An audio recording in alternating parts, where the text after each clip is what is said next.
Hey guys, in this video, I will show you how to fix the D3D11-compatible GPU error.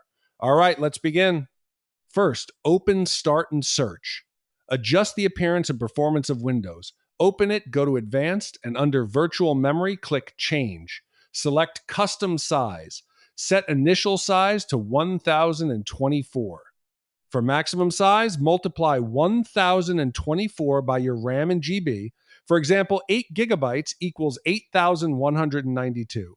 For 16 gigabytes, use 16384. Click Set and confirm. If the error remains, open Device Manager, expand Display Adapters, right-click your GPU, select Disable Device, confirm, then enable device again. Make sure your GPU drivers are updated.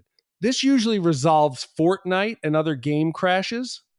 So that's basically how you can fix the D3D11 compatible GPU error. And that's it for this video. If you find this helpful, consider subscribing and giving this a big thumbs up. Thanks.